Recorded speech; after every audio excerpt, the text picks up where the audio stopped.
नमस्कार दोस्तों, book stack YouTube channel पर आपका स्वागत है। आज हम बात करने जा रहे हैं उस किताब की जिसे इतिहास की सबसे प्रभावशाली और विवादित किताबों में गिना जाता है। ये किताब है दी प्रिंस, जिसे लिखा है मशहूर राजनीतिक चिंतक निकोलो मचियावेल्ली ने। दोस्तों, अगर आपने कभी सोचा है कि सत्ता कैसे चलती है, एक नेता कैसे लंबे समय तक टिकता है, लोगों को अपने साथ कैसे रखता है और दुश्मनों से कैसे बचता है, तो ये किताब आपके लिए है। ये किताब हमें सिखाती है कि आदर्श बातें एक तरफ होती हैं, लेकिन राजनीति और शक्ति की असलियत दूसरी तरफ होती है। और जो शासक इन हकीकतों को समझ लेता है, वही अपनी सत्ता और अपने राज्य को सुरक्षित रख पाता है। दी प्रिंस को समझने के लिए हमें सबसे पहले निकोलो मचियावेल्ली के जीवन और उस समय की पृष्ठभूमि को समझना होगा। मचियावेल्ली का जन्म 1469 में फ्लोरेंस, इटली में हुआ था, जो उस समय एक ऐसा शहर था जो कला, संस्कृति और व्यापार का केंद्र था, लेकिन साथ ही राजनीतिक अस्थिरता और सत्ता के लिए निरंतर संघर्ष का गढ़ भी था। 16वीं शताब्दी का इटली छोटे छोटे शहर राज्यों में बंटा हुआ था, जैसे फ्लोरेंस, वेनिस, मिलान और नेपल्स। इन राज्यों के बीच लगातार युद्ध, गठबंधन और विश्वासघात का खेल चलता रहता था। इसके अलावा विदेशी शक्तियां जैसे फ्रांस और स्पेन भी इटली पर कब्जा करने की कोशिश में थी। ऐसे अस्थिर माहौल में मचियावेल्ली ने फ्लोरेंस गणराज्य में एक राजनयिक और प्रशासक के रूप में काम किया। उन्होंने अपनी आंखों से सत्ता की चालें, नेताओं की रणनीतियां और विश्वासघात के खेल देखे। ये अनुभव ही दी प्रिंस की नींव बना।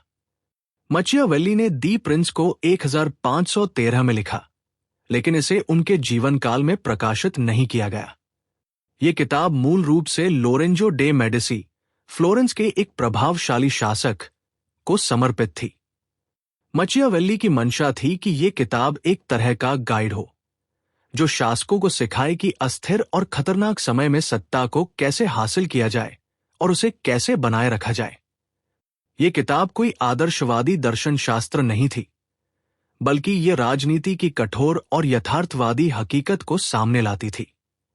मचियावेल्ली का मानना था कि आदर्शवादी सिद्धांत किताबों और कविताओं में अच्छे लगते हैं, लेकिन असल दुनिया में सत्ता चलाने के लिए चालाकी, रणनीति और कभी कभी क्रूरता की आवश्यकता होती है।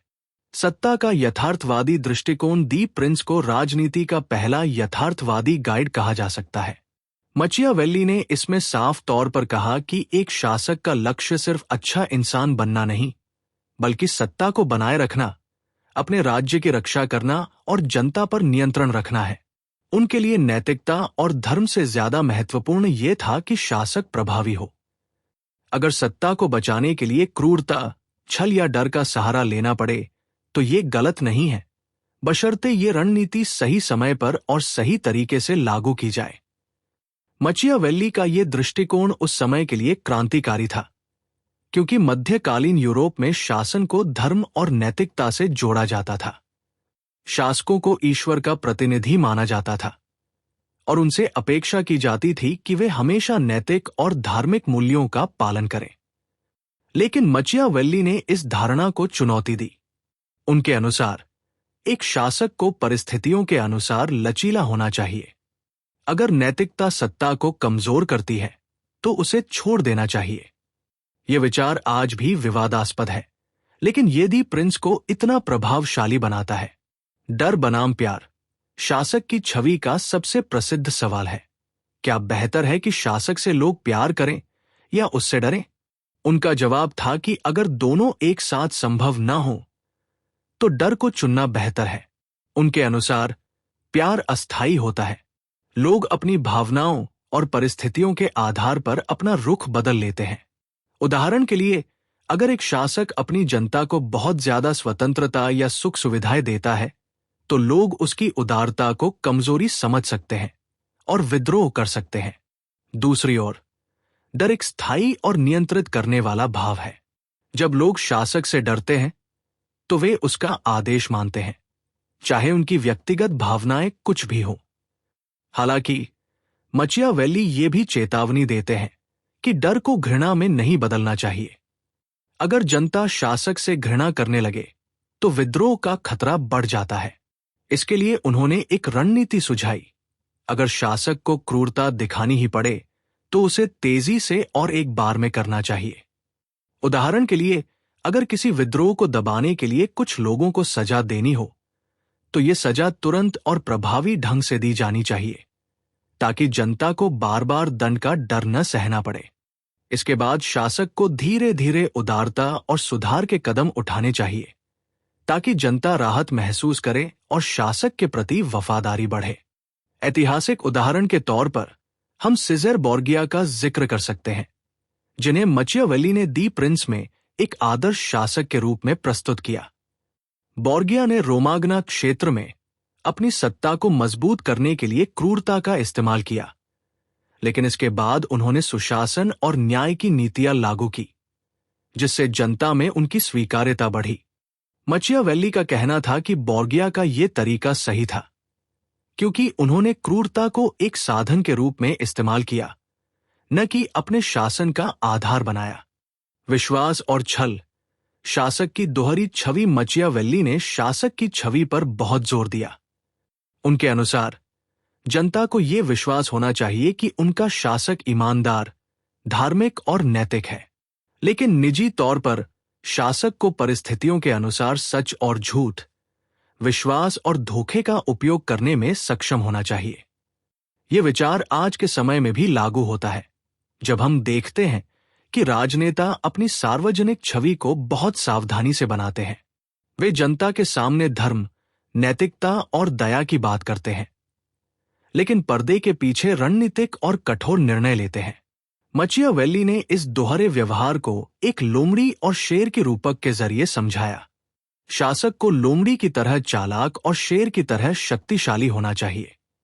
लोमड़ी की चालाकी उसे धोखे और रणनीति में माहिर बनाती है, जबकि शेर की ताकत उसे दुश्मनों के सामने मजबूत बनाती है। दोनों गुणों का संतुलन ही एक सफल शासक की पहचान है। उदाहरण के लिए, आधुनिक समय में कई कॉरपोरेट लीडर इस सिद्धांत का पालन करते हैं। वे अपनी कंपनी की छवि को जनता और शेयरधारकों के सामने सकारात्मक बनाए रखते हैं, लेकिन व्यापारिक रणनीतियों में प्रतिस्पर्धियों को मात देने के लिए कठोर और चालाक निर्णय लेते हैं। मचियावेली का यह विचार हमें सिखाता है कि नेतृत्व में भावनाओं से ज्यादा रणनीति और परिणाम मायने रखते हैं। सत्ता के प्रकार और उनकी चुनौतियां। मचियावेली ने सत्ता के विभिन्न प्रकारों और उन्हें बनाए रखने की रणनीतियों पर विस्तार से चर्चा की। उनके अनुसार सत्ता मुख्य रूप से 3 प्रकार की होती है। वंशागत सत्ता, ये वह सत्ता है जो पीढ़ियों से एक परिवार के पास होती है। इसे बनाए रखना अपेक्षाकृत आसान होता है, क्योंकि जनता पहले से ही उस परिवार के शासन को स्वीकार कर चुकी होती है। लेकिन मचियावेली चेतावनी देते हैं कि वंशागत शासकों को भी सतर्क रहना चाहिए, क्योंकि आलस्य और अक्षमता उनकी सत्ता को कमजोर कर सकती है। नई सत्ता, यह वह सत्ता है जो कोई व्यक्ति अपने दम पर या किसी युद्ध, क्रांति या चालाकी से हासिल करता है। इसे बनाए रखना सबसे मुश्किल होता है, क्योंकि नई सत्ता के साथ पुराने शासकों के समर्थक और विद्रोही तत्व हमेशा खतरा बनकर रहते हैं। मचियावेली सलाह देते हैं कि नए शासक को अपनी सत्ता को मजबूत करने के लिए शुरुआत में कठोर कदम उठाने चाहिए, जैसे विरोधियों को खत्म करना या उनके समर्थन को तोड़ना। विजय से मिली सत्ता, यह वह सत्ता है जो युद्ध, कब्जे या गठबंधन के जरिए हासिल की जाती है। इसे बनाए रखने के लिए शासक को स्थानीय जनता को अपने पक्ष में करना होता है। मचियावेली सुझाव देते हैं कि विजेता शासक को स्थानीय परंपराओं और संस्कृति का सम्मान करना चाहिए, ताकि जनता उसे विदेशी के बजाय अपने शासक के रूप में स्वीकार करे। इन सभी प्रकार की सत्ता के लिए मचियावेली का एक साझा सिद्धांत था: शासक को हमेशा सतर्क रहना चाहिए। आंतरिक विद्रोह, बाहरी आक्रमण या गठबंधनों का टूटना किसी भी समय सत्ता को खतरे में डाल सकता है, इसलिए शासक को हर स्थिति के लिए तैयार रहना चाहिए। सेना, शासक की असली ताकत। मचियावेली का मानना था कि एक शासक की सबसे बड़ी ताकत उसकी सेना है। बिना मजबूत सेना के कोई भी राज्य लंबे समय तक टिक नहीं सकता। उन्होंने भाड़े के सैनिकों, मर्सनरीज और सहयोगी सेनाओं पर पूरी तरह से अविश्वास जताया। उनके अनुसार भाड़े के सैनिक केवल पैसे के लिए लड़ते हैं और उनकी वफादारी संदिग्ध होती है। अगर युद्ध में स्थिति खराब हो जाए तो वे शासक को छोड़कर भाग सकते हैं। इसी तरह सहयोगी सेनाएं अपने स्वार्थ के लिए काम करती हैं और कभी भी विश्वासघात कर सकती हैं। मचियावेली ने सलाह दी कि शासक को अपनी खुद की सेना बनानी चाहिए जो पूरी तरह से उसके प्रति वफादार हो। ऐसी सेना न केवल युद्ध में प्रभावी होती है बल्कि जनता में भी शासक की ताकत का प्रतीक बनती है। उदाहरण के लिए उन्होंने प्राचीन रोम की सेनाओं की तारीफ की जो अपनी अनुशासन और वफादारी के लिए जानी जाती थी। आधुनिक संदर्भ में हम देख सकते हैं कि मजबूत राष्ट्रीय सेनाएं किसी भी देश की संप्रभुता और स्थिरता की रीढ़ होती हैं। धर्म और राजनीति का उपयोग ने धर्म को राजनीति का एक शक्तिशाली साधन माना। उनके अनुसार धर्म जनता को भावनात्मक रूप से जोड़ता है और शासक के फैसलों को नैतिक समर्थन देता है।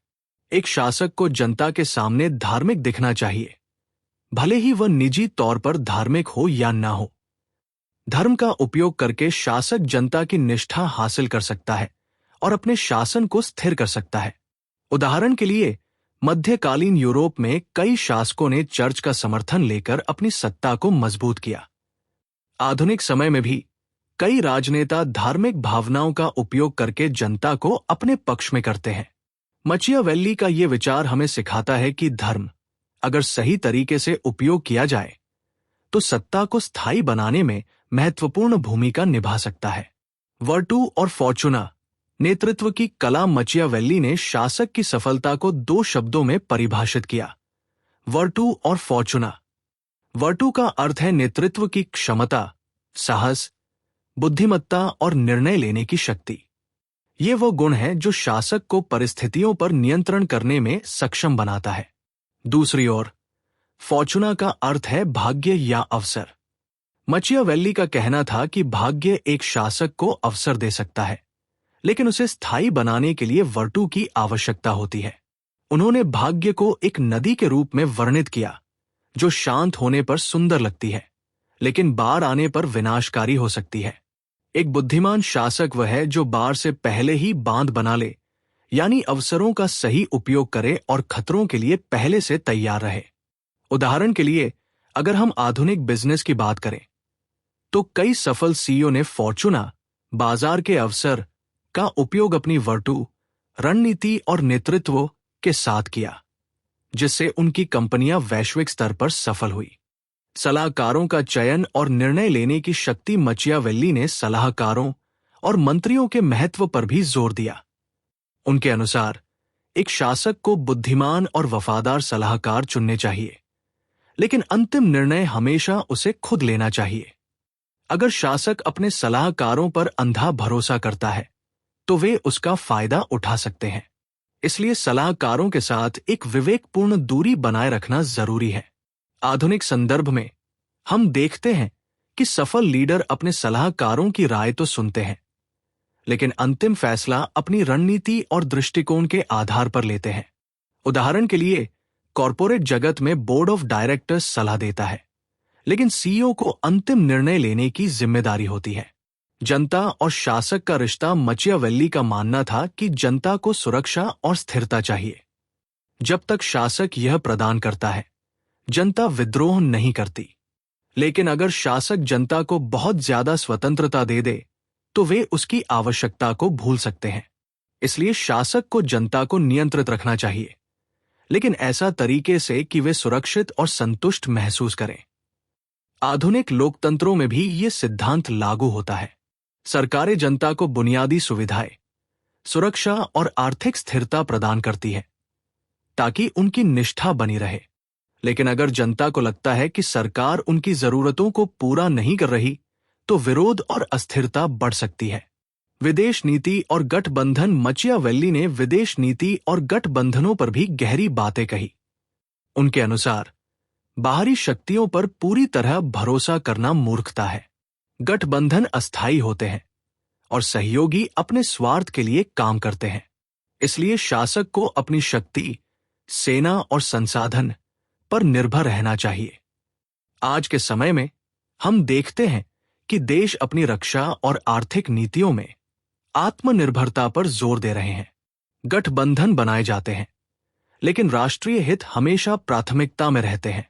मचियावेल्ली का यह सिद्धांत हमें सिखाता है कि सत्ता की असली ताकत आत्मनिर्भरता में होती है। द प्रिंस की प्रासंगिकता द प्रिंस को अक्सर अमानवीय और निर्दयी माना गया है, लेकिन सच ये है कि मचियावेल्ली ने केवल उस समय की हकीकत को शब्दों में उतारा। उन्होंने आदर्शों की बात नहीं की, क्योंकि आदर्श सत्ता को कमजोर कर सकते हैं। आज के समय में भी ये किताब राजनीति, बिजनेस और नेतृत्व में उतनी ही प्रासंगिक है। उदाहरण के लिए, बिजनेस लीडर को कभी कभी कठिन निर्णय लेने पड़ते हैं, जैसे कर्मचारियों की छंटनी या प्रतिस्पर्धियों के खिलाफ आक्रामक रणनीति। ये निर्णय नैतिक रूप से सही नहीं लग सकते, लेकिन संगठन की स्थिरता और वृद्धि के लिए जरूरी होते हैं।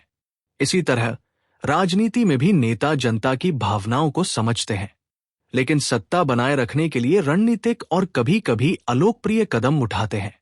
मचियावेल्ली हमें यही सिखाते हैं कि नेतृत्व केवल दया और अच्छाई से नहीं चलता, बल्कि दृढ़ता, रणनीति और यथार्थ की समझ से चलता है। निष्कर्ष के तौर पर कहा जा सकता है कि द प्रिंस सत्ता और राजनीति की वह किताब है जो हमें यह समझाती है कि हकीकत क्या है। ये किताब हमें ये याद दिलाती है कि अगर आपको लंबे समय तक नेता बने रहना है तो केवल आदर्शों पर चलना पर्याप्त नहीं। आपको चालाकी, कठोरता और अवसर का सही इस्तेमाल करना भी आना चाहिए। अगर ये बुक समरी आपको पसंद आई हो तो वीडियो को लाइक कीजिए, अपने दोस्तों के साथ शेयर कीजिए और ऐसे ही बहुत सारी बुक समरी वीडियो सुनने के लिए हमारे चैनल बुक स्टैक को सब्सक्राइब करें।